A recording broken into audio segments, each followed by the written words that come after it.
नमस्कार दोस्तों, मेरा नाम है Sandeep Khatri and I welcome you to study IQ judiciary. I hope you all are doing fine और आपके जुडिशियल सर्विसेज एग्जाम की प्रिपरेशन भी अच्छी चल रही होगी। Now coming to the topic of the day. आज हम किस टॉपिक पर बात करने वाले हैं? आज हम बात करेंगे बेसिकली केस लॉस पे। आप कोई भी सब्जेक्ट पढ़ते हैं, civil law, criminal law, personal law, तो यूजुअली आप केस लॉस से गो थ्रू करते हैं। अब उन केस लॉस को बेसिकली यूज कैसे करना है जब आप मेंस आंसर राइटिंग करते हैं। जब आप मेंस के टाइम पर अपने आंसर्स लिखेंगे तो केस लॉस को कैसे यूज करना है, कहां पर यूज करना है। यूजुअली स्टूडेंट्स के क्वेश्चंस आते हैं, सर कितने केस लॉस लिखने होते हैं एंड सो ऑन। तो उसी पे बात करेंगे आज के इस वीडियो में। So without wasting a second, let's begin with this video. How to use case laws in mains answer writing. देखिए, सबसे पहला step, you need to understand कि क्वेश्चन बेसिकली आपसे पूछा क्या गया है। जब भी मैं मेंस आंसर राइटिंग पे क्लास लेता हूं तो मैं यूजुअली मेरा पहला एग्जांपल यही होता है कि अगर आपसे यह पूछा जाए व्हाट इज योर नेम, अब इसका आंसर आप क्या देंगे? In my case the answer is Sandeep Khatri.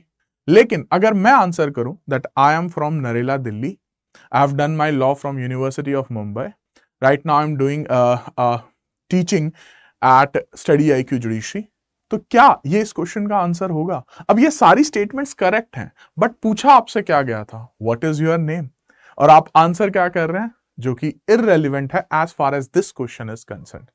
यही आपका थंब रूल है, यही आपका सबसे इंपॉर्टेंट कॉन्सेप्ट है जो आपको अपने माइंड में रखना है व्हाइल राइटिंग आंसर्स। अब पहले स्टेप समझते हैं क्वेश्चन के बारे में। आंसर पे आने से पहले क्वेश्चन पे फोकस कीजिएगा। Read the question carefully. In short, कि क्वेश्चन में आपसे पूछा क्या गया है। क्या आपसे कॉन्सेप्ट पूछा गया है? क्या आपसे जैसे फॉर एग्जांपल आपसे अगर पूछा जाए कि व्हाट इज मर्डर, तो अब यहां पे सेक्शन 300 के firstly, secondly, thirdly, fourthly, what, in addition to that आपकी पांचों की पांचों एक्सेप्शंस भी आ जाएंगी, अगर मैं एक IPC के क्वेश्चन का एग्जांपल लूं। लेकिन अगर आपसे पूछा जाए what is exception number 1 of section 300, तो यहां पर क्या आप 300 क्लॉज 1, 2, 3, 4 का रोल आएगा? क्या एक्सेप्शन 2, 3, 4, 5 का रोल आएगा? Answer is no. यहां पर आप सिर्फ और सिर्फ आंसर करेंगे एक्सेप्शन नंबर 1। अब ये आपको कैसे पता लगेगा? Read the question carefully. और जब मैं read the question carefully word जो यूज कर रहा हूं वो इसलिए कर रहा हूं कि वो आपसे किस लैंग्वेज में पूछा गया है ये भी बहुत इंपॉर्टेंट है। आपसे एक्सप्लेन करने को बोला है, आपसे कमेंट करने को बोला है, आपसे डिस्कस करने को बोला है, ये सभी के सभी, इससे फर्क क्या पड़ता है? देखिए, answer will remain the same, लेकिन अगर आपसे कमेंट करने को बोला है तो लैंग्वेज विल चेंज। अगर आपसे डिस्कस करने को बोला है तो the language of the answer will change. तो यही चीजें आपको क्वेश्चन में देखनी होती हैं। So that is our step number 1। Second, understand the question. Understand the question in the sense कि अच्छा, मुझे इन चीजों के बारे में आंसर करना है। यहां पर यूजुअली जो एक एटीट्यूड होता है कि अच्छा इस कॉन्सेप्ट से क्वेश्चन है तो उस कॉन्सेप्ट के बारे में जितना पढ़ा हुआ है, जितने केस लॉस पढ़े हुए हैं, जितनी इलस्ट्रेशंस आती हैं, जो जो याद किया हुआ है, जो जो रट्टा मारा हुआ है, जो जो समझा हुआ है, जो जो सुना हुआ है कॉलेज के टाइम पे, सेल्फ स्टडी के टाइम पे, कोचिंग के टाइम पे, सब सब निकाल दो। The answer is no. Understand कि एग्जैक्टली आपसे क्या पूछा जा रहा है। Next, layout of answer. ये बहुत ही इंपॉर्टेंट स्टेप है जो कि आपका क्वेश्चन रीड करते हुए ही आपके माइंड में आ जाएगा। Layout of the answer in the sense कि आप उस आंसर में क्या क्या लिखने वाले हो, कि बेसिकली अच्छा अगर ये क्वेश्चन है तो मैं इसके इंट्रोडक्शन में ये पॉइंट्स आएंगे, मेन बॉडी में ये आएगा, कंक्लूजन में इस तरीके से करूंगा। वो लेआउट आपका रेडी हो जाना चाहिए। ऐसा नहीं होना चाहिए कि आप आंसर लिख रहे हैं, अच्छा हाँ ये पॉइंट भी याद आ गया, ये भी लिख दो, ये पॉइंट याद आ गया, ये भी लिख दो। नो, पहले आपका लेआउट ऑफ द आंसर जो है वो प्रिपेयर होगा। लैंग्वेज ऑफ द आंसर, आपके आंसर की क्या लैंग्वेज होगी ये क्वेश्चन ही डिसाइड करेगा। जिस लैंग्वेज में क्वेश्चन पूछा जाएगा उसी लैंग्वेज में उसका आंसर दिया जाएगा। अब यहां तो हो गई क्वेश्चन की बात, अब आते हैं आपके आंसर पे। आंसर पे देखिएगा, आपके आंसर को यूजुअली 3 पार्ट्स में डिवाइड किया जा सकता है। First one is your introduction, next one is your main body and the third one is your conclusion. ठीक है, अब क्योंकि हमारा मेन फोकस यहां पे केस लॉस पे है, तो क्या हमारे सामने ऐसे भी क्वेश्चंस आते हैं जो केस लॉस के बेस्ड पर ही आपको पूरा आंसर लिखना होता है? तो आंसर इज यस। जैसे कि अगर मैं बात करूं इंडियन कॉन्ट्रैक्ट एक्ट की, तो आपको Carlill versus carbolic smoke ball company जैसे केसेस पे डायरेक्ट क्वेश्चंस आ सकते हैं। अगर मैं बात करूं सीआरपीसी की, तो आपको ललिता कुमारी पर भी जैसी जजमेंट्स पर भी पूरे के पूरे जो है आंसर्स लिखने आ सकते हैं। सिमिलरली डी के Basu, a very landmark judgments, आपके पीवाईक्यूज में बहुत बार पूछा गया। तो ऐसा हो सकता है कि केस लॉ पर ही क्वेश्चन बन जाए आपका, और यूजुअली ऐसा तब होता है जब वो बहुत ही लैंडमार्क जजमेंट होती है या कोई रीसेंट जजमेंट हो। ठीक है, अब आते हैं उसके आंसर पे। आंसर जब आप लिखते हो तो सबसे पहला पार्ट जो आपका इंट्रोडक्शन होता है, उसमें बेसिकली आप लिखते हो सेक्शन नंबर्स, जिस भी सब्जेक्ट से वो रिलेटेड है, जो भी सेक्शंस उससे कंसर्न है।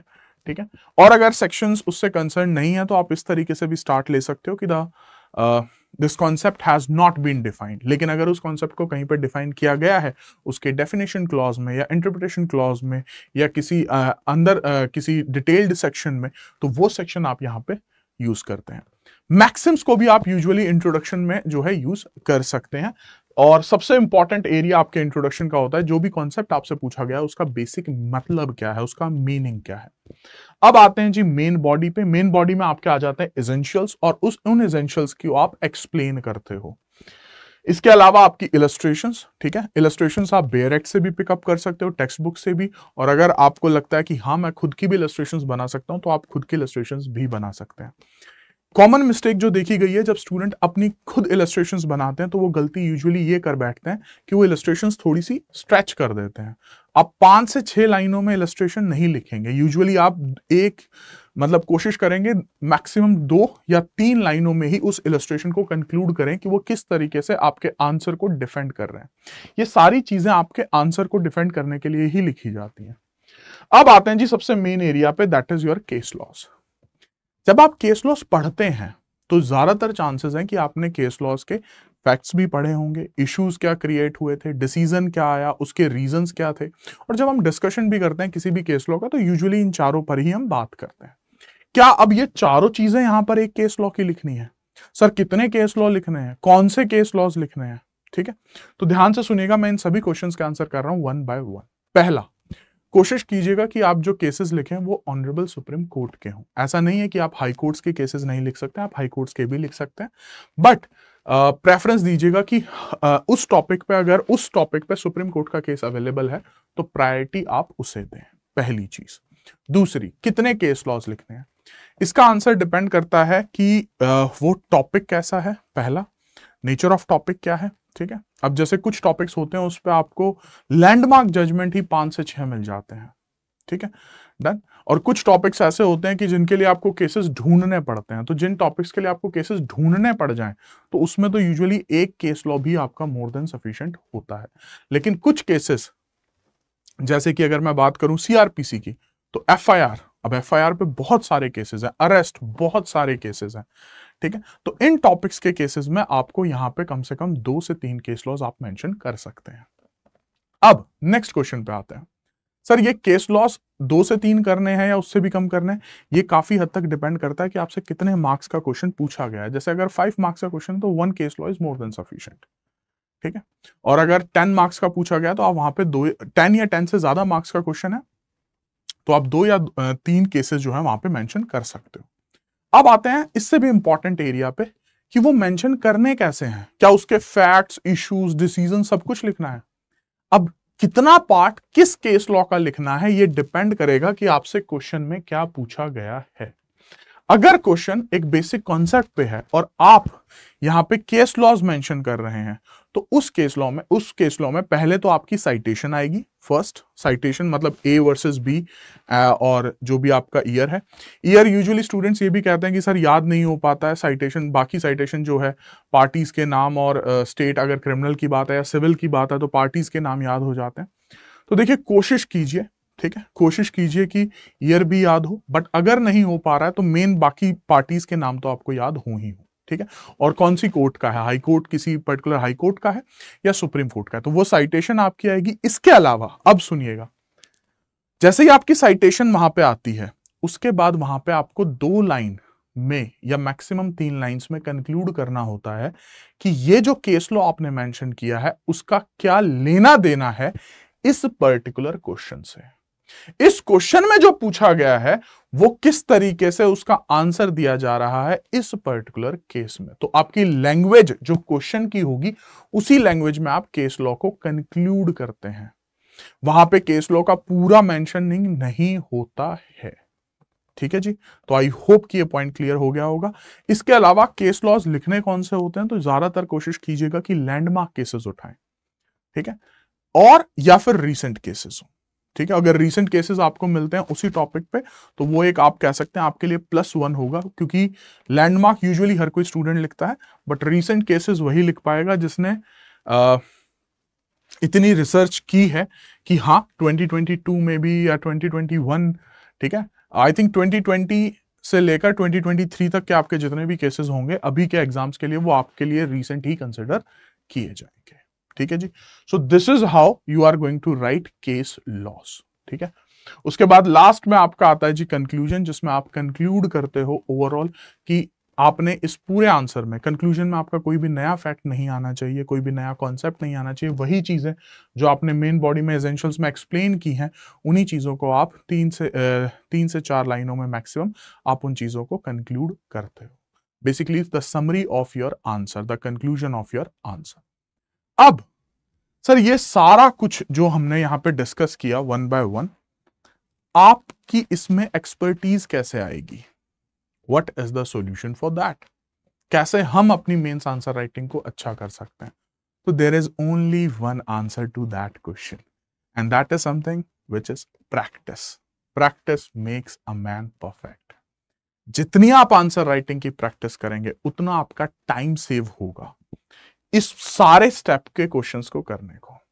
जितनी आप आंसर राइटिंग प्रैक्टिस करेंगे उतने अच्छा आपका आंसर डे बाय डे आप देखेंगे। अगर आप 4 दिन भी लगातार आंसर राइटिंग प्रोसेस करते हैं, आंसर राइटिंग प्रैक्टिस करते हैं, उसी में आपको चीजें बदलती हुई नजर आ जाती हैं। आई नो कि ये बहुत ही बोरिंग प्रोसेस है, but at the same time this is the only solution for that. You know, it is like कि अगर आपको स्विमिंग सीखनी है तो स्विमिंग पूल में तो कूदना ही पड़ेगा ना। अब आपने 10 किताबें पढ़ ली स्विमिंग पे तो भी आपको स्विमिंग नहीं आएगी जब तक आप कूदोगे नहीं। और अगर 10 दिन अगर आपने लगातार स्विमिंग कर ली है, you will feel the difference, you will able to get कि हाँ ये मैं गलती कर रहा हूं, ये मैं गलती नहीं कर रहा हूं। इवन स्टूडेंट का एक और बहुत बड़ी क्वेरी आती है कि सर हम अपने आंसर्स चेक कहां से करवाएं? तो देखिए, आपको कोई एक्सपर्ट नहीं चाहिए। आप आंसर जब लिखें, एक तो पहली चीज अपने सारे बुक्स नोट्स बंद करके लिखें। पहली चीज टाइम से कंस्ट्रेंट करके लिखें कि अच्छा मुझे 10 मिनट मेरे पास टाइम और 10 मिनट में मुझे इसका आंसर लिखना है। ठीक है, क्योंकि एग्जाम में भी आपके पास टाइमर ही होगा वहां पे कि मुझे इतने टाइम में ये आंसर कंप्लीट करना है। तो जितना आप प्रैक्टिस करेंगे उतनी स्पीड आपकी फास्ट होती जाएगी। And there is a saying कि जब आप मेंस लिख रहे हो, जो सबसे बड़ी मिस्टेक स्टूडेंट्स करते हैं वो ये करते हैं कि अगर आप अपना पेपर कंप्लीट नहीं कर पा रहे हो तो देयर आर 50% चांसेस कि आप एग्जाम की दौड़ से वहीं पे बाहर हो जाते हो। तो पेपर कंप्लीट कैसे होगा? जब स्पीड आएगी। स्पीड कैसे आएगी? Back to answer writing practice.